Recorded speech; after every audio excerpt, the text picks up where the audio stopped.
Do you feel कि आप English समझ तो लेते हो बट बोलते वक्त रुक जाते हो? कभी फ्रेंड्स सोचा है कि सिर्फ 5 स्मार्ट स्ट्रक्चर्स आपकी इंग्लिश को 10 गुना पावरफुल बना सकते हैं? और आज के इस वीडियो में मैं आपको सिखाने वाला हूँ 5 ऐसे इंग्लिश स्ट्रक्चर जो रियल लाइफ में रोज़ आप यूज कर सकते हैं। और अगर आप चाहते हो कि आपकी इंग्लिश नेचुरल, कॉन्फिडेंट और फ्लुएंट लगे तो इस वीडियो को बिल्कुल भी मिस मत करना, इसको लास्ट तक देखना, क्योंकि जब आप 5 स्ट्रक्चर सीख लेंगे यहाँ से तो आपको इंग्लिश काफ़ी इजी लगने लगेगी और आपकी स्पीकिंग स्टाइल पूरी बदल जाएगी जब आप इनका यूज करना सीख जाएंगे। तो बिना देरी किए हुए let's start and upgrade your English right now. 251 meanwhile. आज हम यूज करना सीखेंगे मीनवाइल का, कि इसे कैसे यूज करते हैं। आप यहाँ पर फ्रेंड्स स्ट्रक्चर देख पा रहे हैं, इसमें clause 1 plus meanwhile plus clause 2 है। अब फ्रेंड्स यहाँ पर आपको मन में डाउट आ रहा होगा कि क्लॉज क्या होता है। फ्रेंड्स क्लॉज शब्दों का समूह होता है जिसमें सब्जेक्ट भी होते हैं और वर्ब भी होते हैं। कुल मिलाकर एक जो सेंटेंस होता है उसको हम क्लॉज बोलते हैं। तो यहाँ पर clause first plus meanwhile plus clause second. तो यहाँ पर पहला ये सेंटेंस दिया है आई वॉज कुकिंग, उसके बाद मीनवाइल लगा, फिर दोबारा दूसरा क्लॉज है, मतलब कि दूसरा जो सेंटेंस है वो है माई सिस्टर वाज स्टडिंग। तो इस तरीके से आपको यहाँ पर मीनवाइल का यूज करना है। मतलब मीनवाइल का मतलब क्या होता है फ्रेंड्स, इस बीच या उसी समय या उसी दौरान, तब हम मीनवाइल का यूज करते हैं जब भी कोई सेंटेंस में हम उसी समय, इस बीच या उसी दौरान को ऐड करें। जब दो काम क्या है एक ही समय में हो रहे हों तब हमको मीनवाइल का उपयोग करना है। जब एक काम चल रहा होता है और उसी समय दूसरा काम भी हो रहा होता है तब हमें मीनवाइल का यूज करना है। तो जैसे हम यदि इसके सेंटेंस देखें, I was cooking meanwhile my sister was studying. मैं खाना बना रहा था, इस बीच मेरी बहन पढ़ रही थी। मतलब दोनों ही काम उसी समय हो रहे थे। He was sleeping meanwhile I was working. वह सो रहा था, इस बीच मैं काम कर रहा था। She went to market meanwhile I clean the house. वह बाजार गई, इस बीच या इस दौरान मैंने घर साफ किया। जब दो काम एक ही समय में चल रहे हो तब हमको मीनवाइल का यूज करना है। एक काम हो रहा है और उसी दौरान दूसरा काम भी चल रहा है तो हम वहाँ पर मीनवाइल का यूज करते जाएंगे। They were playing meanwhile it started running. वे खेल रहे थे, इस बीच बारिश शुरू हो गई। I was reading meanwhile my phone rang. मैं पढ़ रहा था, इस बीच मेरा फोन बजा। Father was resting meanwhile mother was cooking. पापा आराम कर रहे थे, इस बीच या इस दौरान मम्मी खाना बना रही थी। The train was late meanwhile we waited. Train late थी, इस बीच या इस दौरान हम इंतजार कर रहे थे।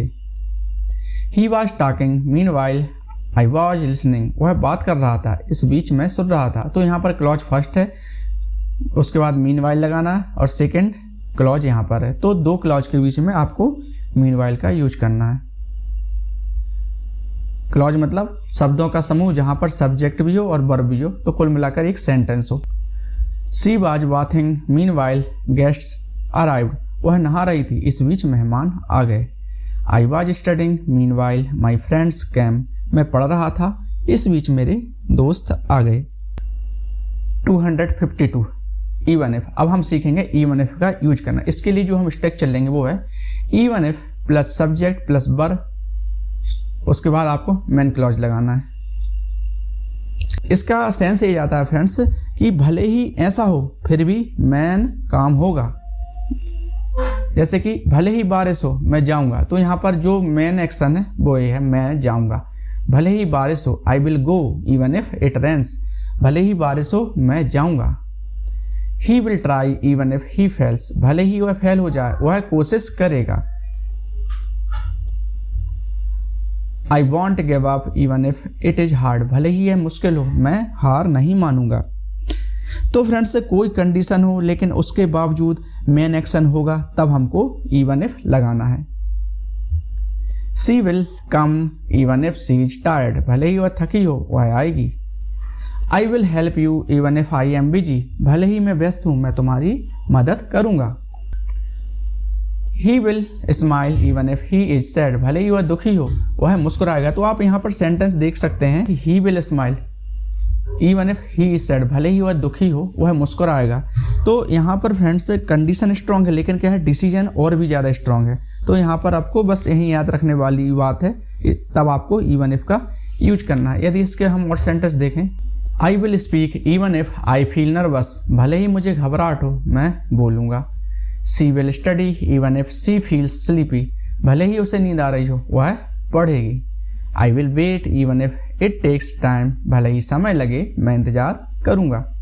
ही will fight even if he is weak, भले ही वह कमज़ोर हो वह लड़ेगा। तो आप यहाँ पर सारे सेंटेंस देखकर आप समझ गए होंगे कि कंडीशन स्ट्रांग है, लेकिन जो डिसीजन है वह है और भी ज़्यादा स्ट्रांग है, तब हम वहाँ पर इवन इफ का यूज करना है।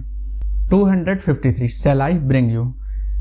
तो फ्रेंड्स यहाँ पर हम सेल आई ब्रिंग यू के लिए यूज करेंगे। आपको सबसे पहले सेल आई ब्रिंग यू लगाना है, उसके बाद आपको जो भी ऑब्जेक्ट हो उसको वहाँ पर ऐड करते जाना है। तो सेल आई ब्रिंग यू का मतलब होता है क्या मैं आपके लिए लाऊं, मतलब जैसे कि क्या मैं आपके लिए पानी लाऊं, shall I bring you water, क्या मैं आपके लिए पानी लाऊं, shall I bring you a cup of tea, क्या मैं आपके लिए एक कप चाय लाऊं। इस तरीके से हमको सेंटेंस बनाने हैं। जब हमको क्या है पोलाइटली तरीके से कोई चीज़ ऑफर करना हो तब हम इसका यूज करते हैं शैल आई ब्रिंग यू। जैसे किसी की मदद के लिए हो, विनम्रता से पूछना हो, तब हम शैल आई ब्रिंग यू का यूज कर सकते हैं। तो कुल मिलाकर जब हम पोलाइटली किसी को कोई चीज़ ऑफर कर रहे हो तब हमको इस स्ट्रक्चर का यूज करना है। जैसे यदि हम इसके सेंटेंस देखें, shall I bring you a chair, क्या मैं आपके लिए कुर्सी लाऊं। Shall I bring you some water, क्या मैं आपके लिए थोड़ा पानी लाऊं। Shall I bring you a glass of juice, क्या मैं आपके लिए जूस का गिलास लाऊं। Shall I bring you a blanket, क्या मैं आपके लिए कंबल लाऊं। Shall I bring you some food, क्या मैं आपके लिए कुछ खाना लाऊं। Shall I bring you your bag, क्या मैं आपके लिए आपका बैग लाऊं। Shall I bring you some tea, क्या मैं आपके लिए चाय लाऊं। Shall I bring you medicine, क्या मैं आपके लिए दवा लाऊं। Shall I bring you your phone, क्या मैं आपके लिए आपका फ़ोन लाऊं। Shall I bring you anything else, क्या मैं आपके लिए कुछ और लाऊं। तो यहाँ पर जब भी आप किसी को पोलाइटली कुछ ऑफर कर रहे हो तब आपको शैल आई ब्रिंग यू का यूज करना है। 254 फील फ्री टू।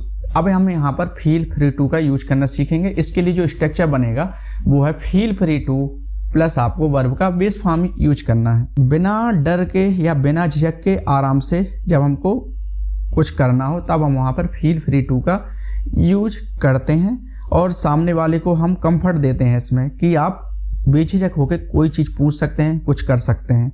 और इस तरीके का जो स्ट्रक्चर है फ्रेंड्स वो कॉन्वर्सेशन में एक प्रकार से हम बोल सकते हैं कि फ्रेंडली एटमॉस्फेयर दिखाता है, तब हमको इस स्ट्रक्चर का यूज करना होता है। जैसे कि हम यहाँ पे सेंटेंस देखें, feel free to ask questions, बेझिझक सवाल पूछो।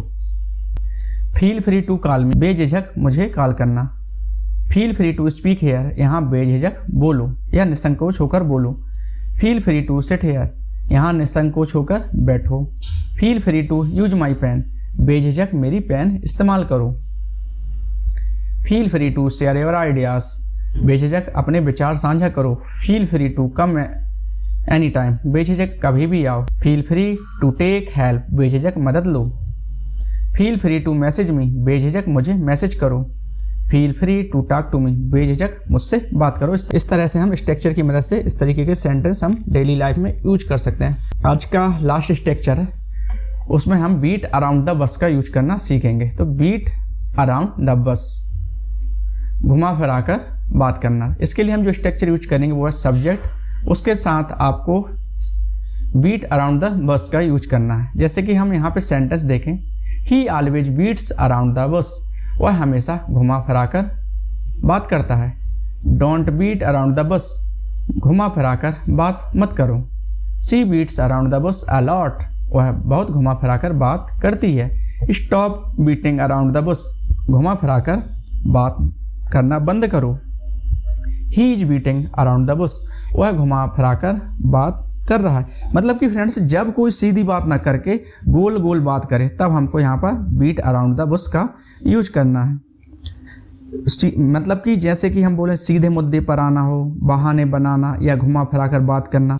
जब कोई गोल गोल बात करे, घुमा फिरा कर बात करे, तब हमको बीट अराउंड द बस का यूज करना है। इसके लिए बाकी सेंटेंस देखें तो वो है, why are you beating around the bush, तुम घुमा फिरा कर बात क्यों कर रहे हो। She never beats around the bush, वह कभी घुमा फिरा कर बात नहीं करती। He beat around the bush yesterday, उसने कल घुमा फिरा कर बात की। Don't beat around the bush, be clear, घुमा फिरा कर बात मत करो, साफ बोलो। People who beat around the bush waste time, जो लोग घुमा फिरा कर बात करते हैं वे समय बर्बाद करते हैं। सो फ्रेंड्स, आज आपने सीखे कैसे 5 सिंपल स्ट्रक्चर्स आपकी इंग्लिश को नेक्स्ट लेवल तक ले जा सकते हैं। और अब आप सिर्फ इंग्लिश नहीं बोलेंगे, अब आप स्मार्ट इंग्लिश बोलेंगे यदि आप इनका यूज करना सीख जाते हैं तो। इवन इफ आपको डर लगे, इवन इफ आप हेजिटेट करो, फिर भी बोलते रहो, बिकॉज प्रैक्टिस ही आपको फ्लुएंट बनाएगी। आप जब तक प्रैक्टिस नहीं करेंगे आप फ्लुएंट नहीं हो पाएंगे, इंग्लिश नहीं सीख पाएंगे। अगर आपको ये वीडियो हेल्पफुल लगा हो तो लाइक ज़रूर करें, चैनल को सब्सक्राइब करो। स्मार्ट टॉक इंग्लिश 2.0 जो कि मेरा चैनल है, इसको आप सपोर्ट करें।